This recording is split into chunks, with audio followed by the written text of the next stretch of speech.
বুবাইয়ের morning school. KG ওয়ানে পড়ে। 6:30টার মধ্যেই তাকে তৈরি করে দিতে হয়। অর্পণ তাকে স্কুলে দিয়ে আসে। বাড়ি থেকে বেশ অনেকটাই দূরে স্কুল। আশেপাশের বাড়ির অনেক বাচ্চাই পড়ে ওই স্কুলে। ওদের বেশিরভাগই পুলকারে যায়। কিন্তু পুলকার মানেই তো আরও অনেকগুলো টাকার ধাক্কা। পরিষ্কার কথা, সামর্থ্য নেই অর্পণের। ওইটুকু ছেলের পেছনে কম খরচা নাকি? স্কুলের ফিস, বই খাতা, প্রাইভেট টিউশন, এত খরচ তার পক্ষেও কি কখনো সামাল দেওয়া সম্ভব হতো নাকি?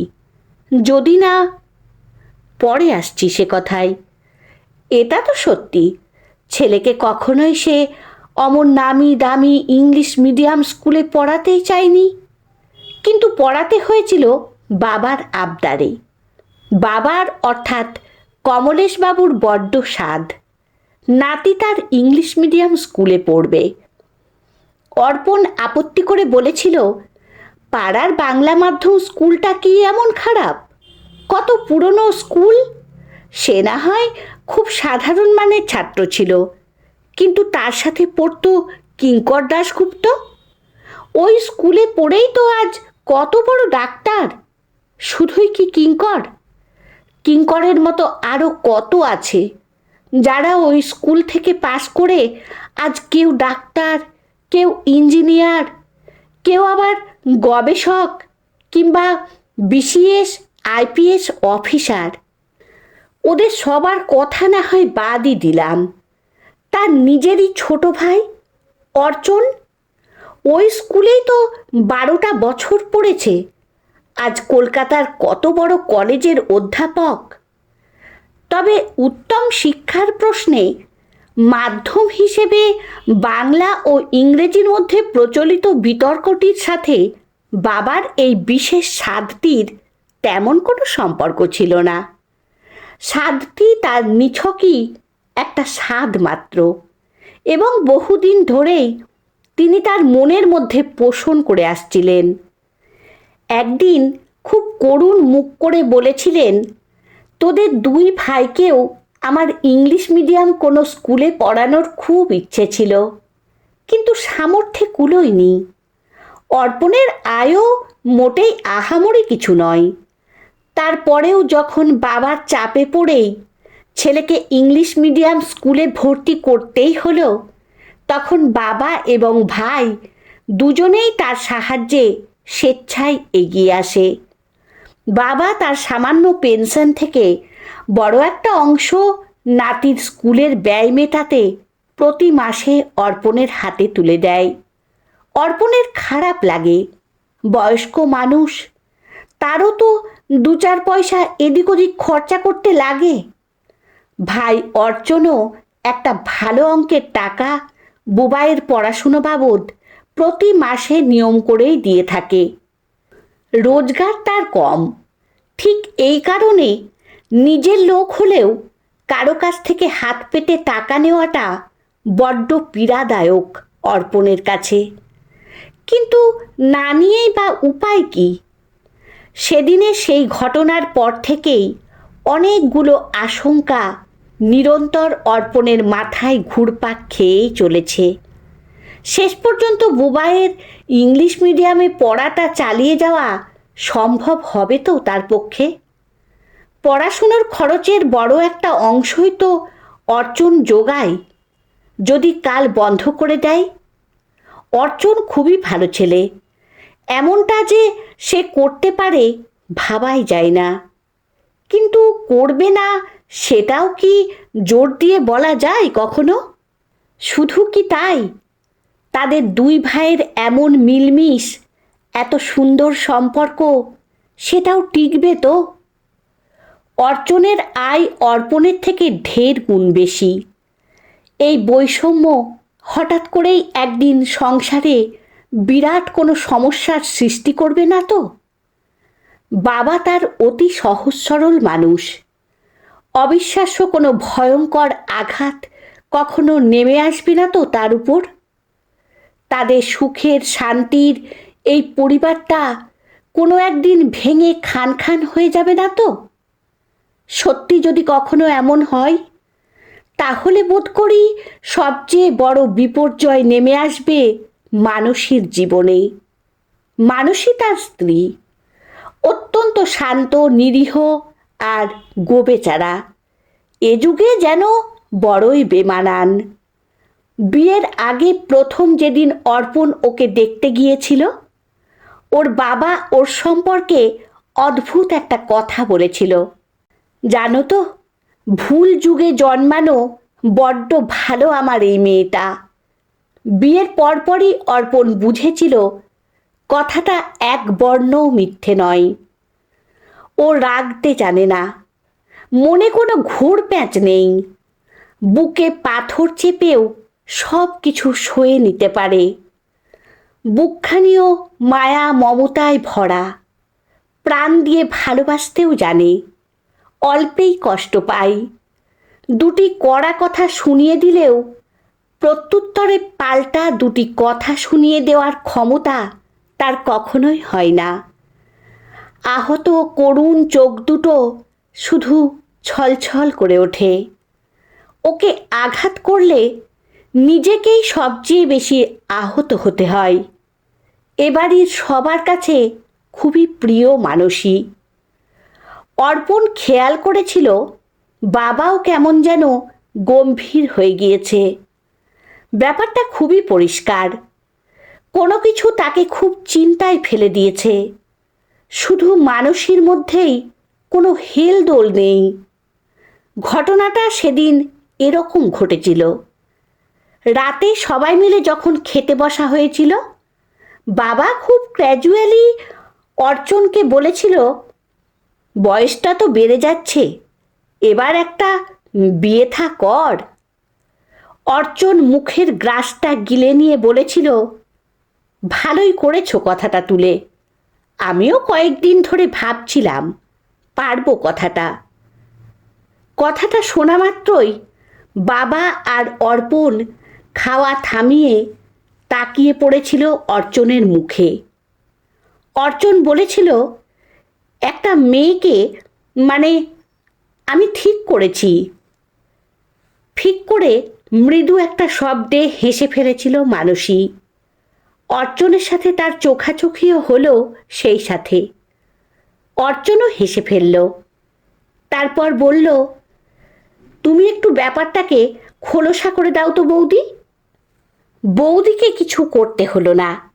বাবাই এক ধরনের সিরিয়াস কৌতুকের আশ্রয় নিয়ে বলল, তুমি একটা প্রাপ্তবয়স্ক মানুষ, কলেজে পড়াও, এটুকু মুখ ফুটে বলতে পারছো না যে একটা মেয়ের সাথে তোমার সম্পর্ক তৈরি হয়েছে, তাকে তুমি বিয়ে করতে চাও?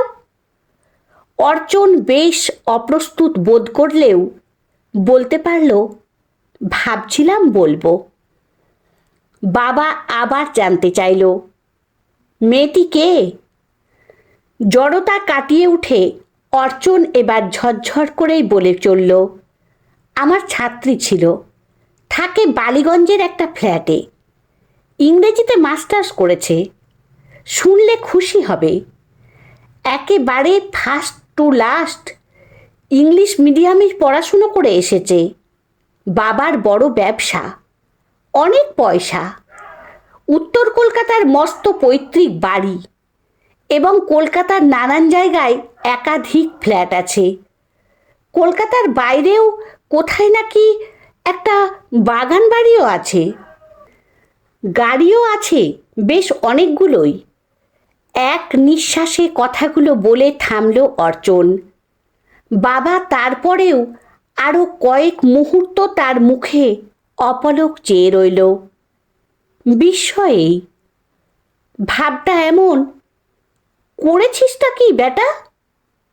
কিন্তু তারপরেই বদলে গেল তার চোখ মুখ, ভাবলেশহীন যেন। প্রতিক্রিয়া একটা অর্পণের মধ্যেও ছড়িয়ে পড়ল। কপালে ভাঁজ পড়ল তার। অত বড়লোকের মেয়ে, সে কিনা এই রকম একটা অতি নিম্ন মধ্যবিত্ত সংসারে এসে ঘর করবে? সম্ভব কখনো? শুধু মানসীর মধ্যেই কোনো ভাবান্তর দেখা গেল না। খুব স্বাভাবিক গলায় জিজ্ঞাসা করল, বাবা, আপনাকে আরেকটু শুক্তো দিই? কয়েকদিন বাদেই ওরা সবাই মিলেই মেয়ে দেখতে গেল। চোখ কপালে তুলে দেখতে হয় এমন আকাশচুম্বী বহুতল, তারই 5th ফ্লোরে ঝাঁ চকচকে ফ্ল্যাট। আন্দাজ করাই যায় 2000 ফুটের কম কোনোভাবেই নয়। ভেতরে ঢুকে তো ওদের চক্ষু চড়ক গাছ, চোখ ঝলসানো আভিজাত্য ঠিকরে পড়ছে সর্বত্র। ঐশ্বর্য প্রাচুর্যের ন্যূনতম উপকরণটুকুও যেন কমতি নেই কোথাও। মেয়ের বাবা নাম ইন্দ্রনাথ মিত্র। অবাক করল অর্পণদের। সৌম্যকান্তি মানুষটা প্রকৃতই একজন ভদ্রলোক, অমায়িক, সজ্জন। এত পয়সা, এত বড়লোক, কিন্তু তার চেহারায়, আচরণে, কথাবার্তায় কোথাও যেন তার এতটুকুও ধরা পড়ে না। ইন্দ্রনাথবাবু আন্তরিক আপ্যায়নে এবং খাতির যত্নে ওরা রীতিমতো অভিভূত হয়ে গেল। তিনি অত্যন্ত বিনয়ের সাথে বললেন, অর্পণকে জামাই হিসেবে পাওয়া আমাদের কাছে পরম সৌভাগ্যের। অর্চন একটা বড় কলেজের অধ্যাপক, উচ্চশিক্ষিত, সমাজের চোখে একজন মানী মানুষ, আয় ভালোই। কিন্তু যে সমাজ ব্যবস্থায় এখনো অর্থের মানদণ্ডে মানুষের বিচার হয়, সেখানে সত্যি কি ইন্দ্রনাথের সাথে অর্চনের কোনো তুলনা চলে? তাই অর্চন সম্পর্কে ইন্দ্রনাথের মুখে এমন মন্তব্য শোনার পর তাকে একজন মহানুভাব মানুষ বলেই মনে হলো অর্পণদের। কিন্তু তারপরেই বিপরীত দৃশ্য। ঝড়ের গতিতে ঘরে প্রবেশ করল সবিতা দেবী, ইন্দ্রনাথবাবুর স্ত্রী। পোশাকে জৌলুসি বলে দিচ্ছে তিনি অত্যন্ত আধুনিকা। অবাক কাণ্ড, তার বাড়িতে আসা মানুষগুলোর সাথে কোনো প্রকার সৌজন্য বিনিময় নয়, দুটো কথা বলাও নয়। সরাসরি তিনি তার স্বামীকে নিয়ে পড়লেন। এই তোমার স্বভাব, বুঝলে? উনাদের আসল কথাগুলো তুমি একবারও বলেছ? তোমার মেয়ে কোন পরিবেশে কিভাবে বড় হয়ে উঠেছে, কোন কোন জিনিসগুলো না হলে তার প্রতিদিনের একটি মুহূর্তও চলে না। একটা অতি সাধারণ নিম্ন মধ্যবিত্ত পরিবারের সাথে আমাদের পরিবারের কখনো কি কোনো তুলনা চলে? চলে না। কালচার, স্ট্যাটাস, ওয়েলথ, অ্যাফ্লুয়েন্স কোনো দিক দিয়েই চলে না। এটা তো আমাদের ভাবতে হবে, এবং এখনই ভাবতে হবে। তুমি বলো না, সেফটি পিন থেকে অর্নামেন্ট তোমার মেয়ের নেবি ছেবি কোনো কিছু একটা হলেই কি চলে যায়? গরমে এসি ঘর ছাড়া কি সে এক দণ্ড থাকতে পারে? এসি গাড়ি ছাড়া কি সে এক পাও পথে এগোতে পারে? প্রয়োজন হলে অর্চনকে তার বাড়িঘর ছাড়তে হবে, কিনতে হবে কোনো well furnished flat, having all modern convenience. ইন্দ্রনাথবাবু বেশ একটু বিরক্ত হয়ে বলল, ডোন্ট মাইন্ড। তুমি কেন আগ বাড়িয়ে এত সব ভাবতে যাচ্ছ বলো দেখি? ভাবনাটা তো তোমার মেয়ের, তাকেই ভাবতে দাও না। Don't talk rubbish. ও কি ভাববে? অতটুকু একটা মেয়ে, ভাবতে তো আমাদেরই হবে। ওর বয়সে তোমারও তো বিয়ে হয়ে গিয়েছিল। ওই ভাবনাগুলো তো সেদিন তোমাকে জড়িয়েও ছিল। তুমি কি সব কিছু ভাবতে পারোনি? নাকি তোমার হয়ে তোমার বাবা মাই সব কিছু ভেবেছিলেন? কথাটা শুধুই অর্পণদের কানেই বাজল না। কথাটা কানে যাওয়া মাত্রই ভদ্রমহিলা একটু থতমত খেয়ে থিতিয়েও গেল। অর্পণদের সবার মুখের দিকে একবার চোখ বুলিয়ে নিয়ে কিছু একটা বোঝার চেষ্টা করল। তারপর স্বামীর মুখেই আবার দৃষ্টি থিতু করে পূর্বের সুরেই বলল, এটাও তোমার একটা বাজে দোষ, বুঝলে? কোনো কিছুরই গুরুত্ব দিয়ে বুঝতে চাইবে না। It's her matter of life. Should we be indifferent two? ভদ্রলোক তার স্ত্রীর দিকে বেশ খানিক স্থির চেয়ে থেকে একটু মৃদু হাসল।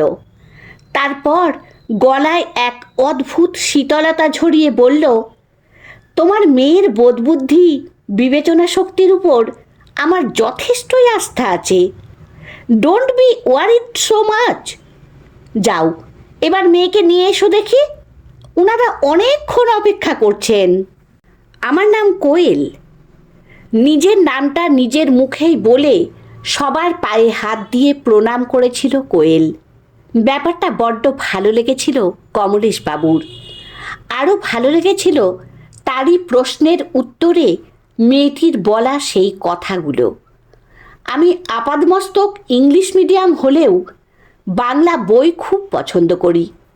গত শতাব্দীর শরৎচন্দ্র আর এই শতাব্দীর শীর্ষেন্দু আমার খুব প্রিয়। মেয়েটির সাথে আরও কিছু টুকরো টুকরো কথাবার্তা হয়েছিল অর্পণদের, কিন্তু ওইটুকু সাক্ষাতে আর অতটুকু কথাবার্তার মধ্যে দিয়ে এটা কখনোই প্রমাণ হয় না যে সে আর যাই হোক মোটেও তার মায়ের মতো নয়। মা তার মানুষকে মানুষ মনে করে না, এতটাই পয়সার অহংকার তার। কথাবার্তা আচরণেও যেমন উদ্ধত তেমনি দুর্বিনীতা।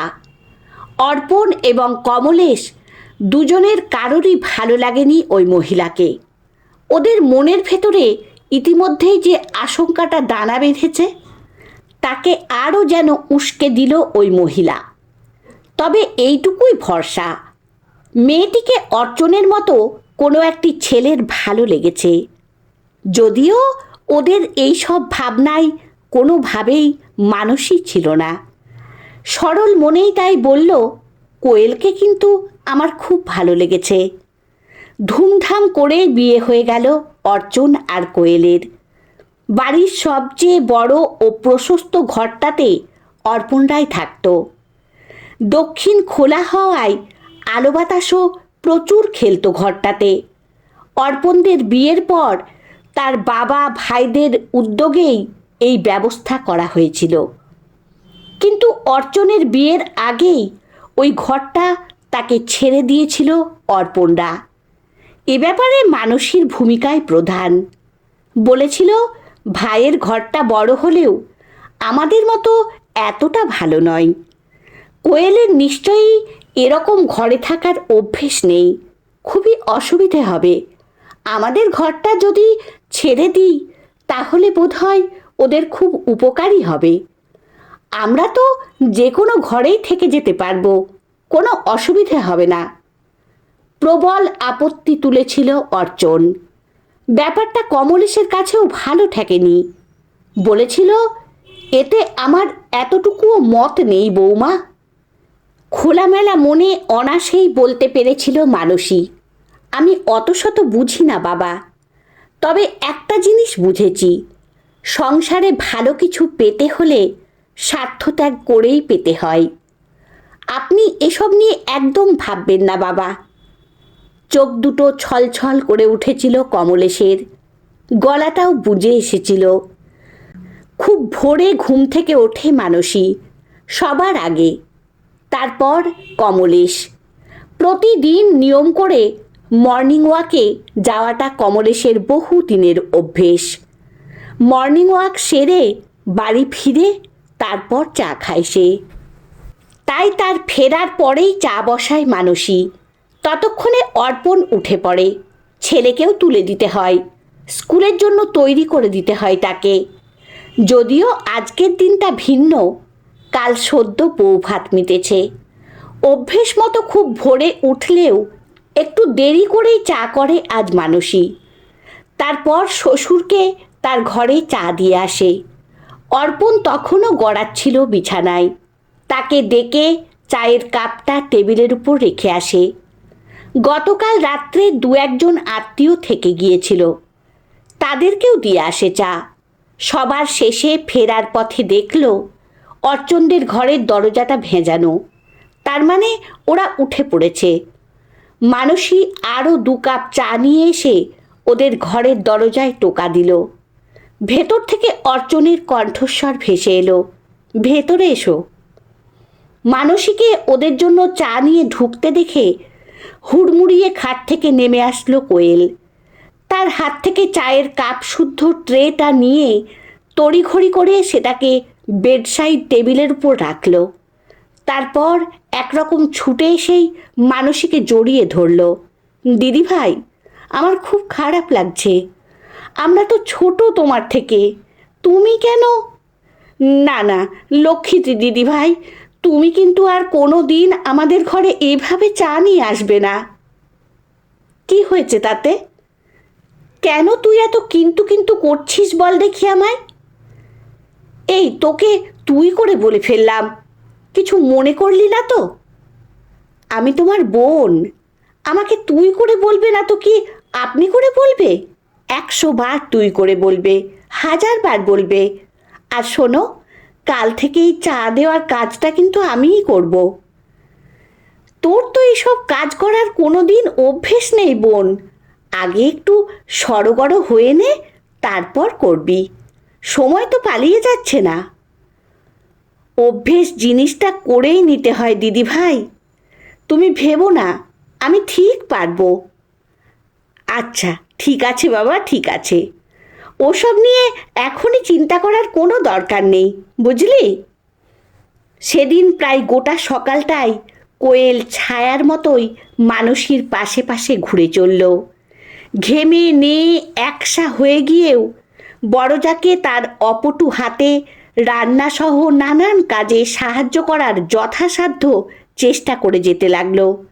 মানসী বহুবার বহুভাবে তাকে নিরস্ত করার চেষ্টা করেও শেষ পর্যন্ত সফল হলো না। প্রায় দুপুর দুপুর রান্নাবান্না যখন শেষ, হঠাৎ 2-4 জন আত্মীয় স্বজন এসে হাজির। গতকাল ওরা বিশেষ কারণে নিমন্ত্রণ রক্ষা করতে পারেনি, তাই আজ এসেছে। মানসীও তাদের না খাইয়ে ছাড়বে না।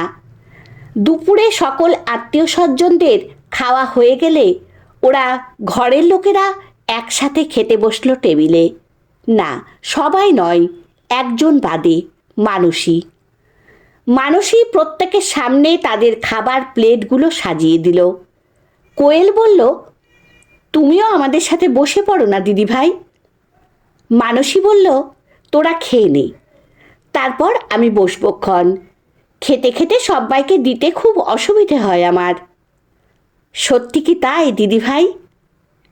কথাটা শুনেই মানসী অবাক চোখে কোয়েলের মুখে তাকিয়ে পড়ল। কোয়েল আবারও বলল, প্রথম দিনেই তুমি আমাকে পর ভাবলে? তুমি না খেয়ে থাকতে পারো, আমি পারি না? আমি জানি তোমার খাওয়ার মতো আর কোনো খাবার অবশিষ্ট নেই রান্নাঘরে। তোমার খাবার তো পরে যারা এলেন তাদের খাইয়ে দিয়েছ। আমি কি কিছু বুঝতে পারিনি মনে করেছ? মানসী যখন মনে মনে কি বলবে ভাবছিল, ঠিক তখনই কোয়েল তার চেয়ার ছেড়ে উঠে এসে একরকম জোর করেই মানসীকে ধরে নিয়ে গিয়ে তার পাশে চেয়ারে বসল। তারপর নিজের প্লেটটাকে কাছে টেনে বলল, আমার এই খাবারটাই আমাদের 2 বোনের দিব্যি হয়ে যাবে। মানসী একরকম লাফিয়ে উঠে বলল, আজ বউ ভাতের পর এ বাড়িতে তোর প্রথম দিন? না না, আমি পারবো না। কোয়েল দুঃখ পাওয়ার গলায় বলল, আমি জানি তুমি ভীষণ ভীষণ ভীষণ ভালো একজন মানুষ। সংসারে তোমার কোনো তুলনাই হয় না। তোমার দেওরের মুখ থেকে আমি সব শুনেছি, একবার নয় অনেকবার। বিশ্বাস করো, যতবার শুনেছি ততবারই ভেবেছি তোমার মতো হওয়ার একবার চেষ্টা করলে ক্ষতি কি? আজ যখন তোমার কাছে এসে তেমন কিছু হওয়ার একটা সুযোগ ঘটলই, আমি সেটাকে কোন প্রাণে হারাই বলো দেখি? মানসী চেষ্টা করেও তার আবেগকে লুকোতে পারল না, ঝরঝর করে কেঁদে ফেলল। তারপর একটা হাত দিয়ে কোয়েলকে টেনে নিল নিজের দিকে। বিকেলের দিকে আরও একটা ঘটনা ঘটল। অর্পণদের বাড়ির সামনে দুটো গাড়ি এসে দাঁড়ালো। একটা গাড়ি থেকে যে বস্তুটিকে নামানো হলো সেটি একটি নামী কোম্পানির দামি এসি, সঙ্গে কোম্পানির লোক। অপরটি থেকে যিনি নামলেন তিনি আর কেউ নন, কোয়েলের মা সবিতা দেবী। এসিটা যখন বাড়িতে ঢোকানোর তোড়জোড় চলছে তখনই বাইরে বেরিয়ে এলো কোয়েল। এ বাড়িতে ওটা ঢোকাবে না মা। কোয়েলের গলায় পাথরের মতো কঠিন নির্দেশ।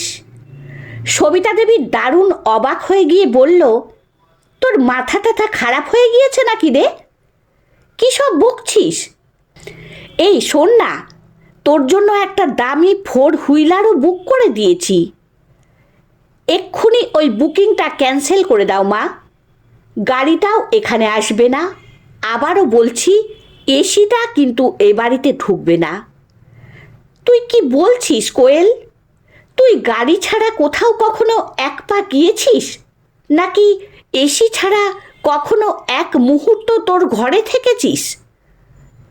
এবার থেকে ওই দুটো ছাড়াই থাকবো মা, কারণ ওই দুটো জিনিস এ বাড়ির কেউ ব্যবহার করে না।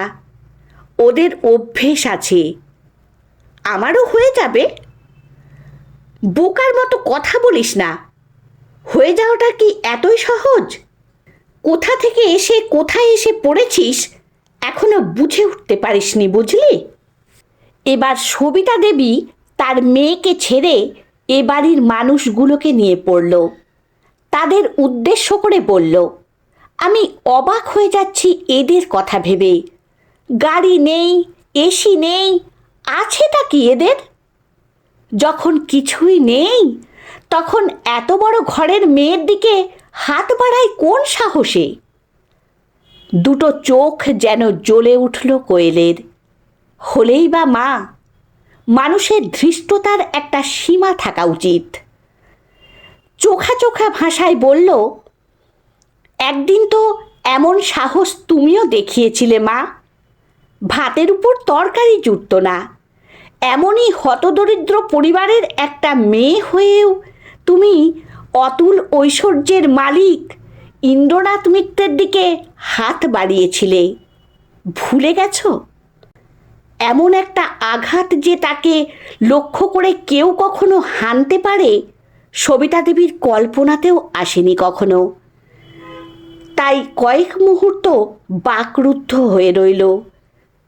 তারপর অসম্ভব একটা বিস্ময়ে কোনো ক্রমেই বলতে পেরেছিল, তুই আমাকে সবার সামনে এভাবে অপমান করলি কোয়েল? সবারই অপমান বোধ আছে মা। সম্মান দিয়েই মানুষ সম্মান পায়। অপমানের ক্ষেত্রেও কিন্তু ওই একই কথা খাটে। সবিতা দেবীর জারিজুরি শেষ। মুখটা ঝুলে পড়েছিল। তিনি উল্টো দিকে ঘুরে গিয়ে তার গাড়ির দিকে পা বাড়ালেন। যা দেখে মানসী কিছু একটা বলতে যাচ্ছিল। কোয়েল তাকে থামিয়ে দিয়ে বলল, মানুষটা আমার মা, তবুও বলছি আজ ওকে এভাবেই যেতে দাও। না হলে ওই মানুষটা কোনো দিনই এ বাড়িতে নিজের সম্মান নিয়ে ঢুকতে পারবে না। সকাল থেকে সব কিছুই গভীর মনোযোগের সাথে লক্ষ্য করে গিয়েছিলেন কমলেশ। এবার পাশে দাঁড়িয়ে থাকা অর্পণকে যেন না বলে আর থাকতে পারলেন না। জীবনের প্রকৃত শিক্ষাটাকে, শিখে ফেলার ভাষাটাকে যদি কেউ একবার রপ্ত করতে পারে, তাহলে বাকি শিক্ষাটুকু বাংলা মাধ্যমে হলো নাকি ইংলিশ মিডিয়ামে, তাতে কিছুই আর যায় আসে না। এবার কথাটা বোঝা গেল তো?